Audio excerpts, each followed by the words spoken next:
Dans le dernier épisode, on a vu le style de particule blob, et maintenant on va aller voir le style de particule n-gone.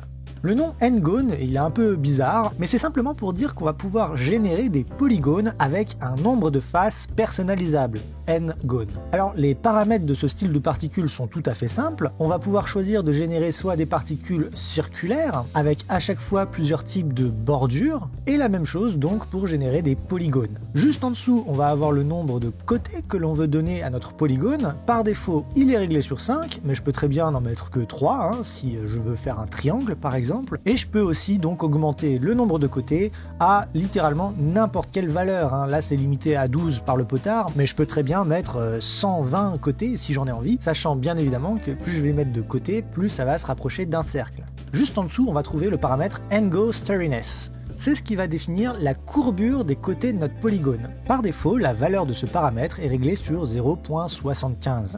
Mais je vais pouvoir, si je le souhaite, réduire cette valeur et ainsi pouvoir réduire la courbure des côtés de mon polygone. À la valeur de 0, mes polygones ont des côtés complètement rectilignes, et si je passe dans des valeurs négatives, alors là c'est l'inverse qui se produit et mes polygones deviennent arrondis. Du coup, le style n-gone, ça va vraiment me permettre de générer des particules avec des formes simples, tout en étant largement customisables. Dans les paramètres suivants, on va retrouver ce qu'on a déjà vu, paramètres de couleur, paramètres de taille, paramètres de fade, donc je ne vais pas revenir sur cela. Par contre, un nouveau paramètre est apparu, des paramètres de blur.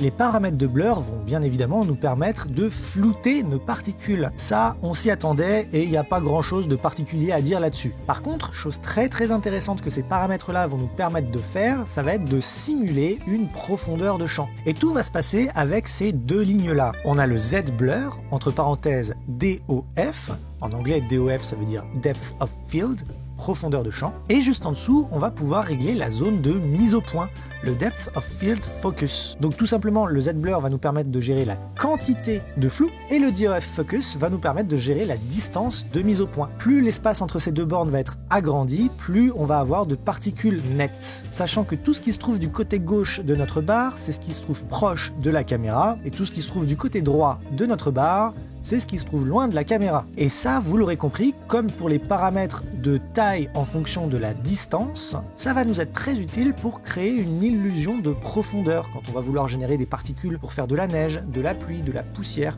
tout ce genre de choses. On va revenir brièvement dans l'onglet Controls et je vais enfin pouvoir vous parler de ces deux paramètres-là, rotation et spin. Bon, en vrai, il va pas y avoir énormément de choses à dire. La rotation, ça va être la rotation des particules sur elles-mêmes. Voilà, vous voyez que je peux les mettre dans le sens que je veux. Je vais pouvoir introduire encore une fois une variance dans la rotation de mes particules. Et le paramètre de spin va me permettre de créer une rotation animée. Vous voyez que là, si je fais play, mes particules ne tournent pas sur elles-mêmes. Par contre, je peux augmenter la valeur Z, donc du spin, et là, mes particules vont tourner sur elles-mêmes toute seule. Et encore une fois, on peut randomiser tout ça avec le paramètre de variance. Voilà donc les choses les plus importantes à savoir pour le style n-gone. Dans le prochain épisode, on va parler enfin du style bitmap. Donc moi je vous dis bonne journée, bonne soirée, en attendant la prochaine, ciao!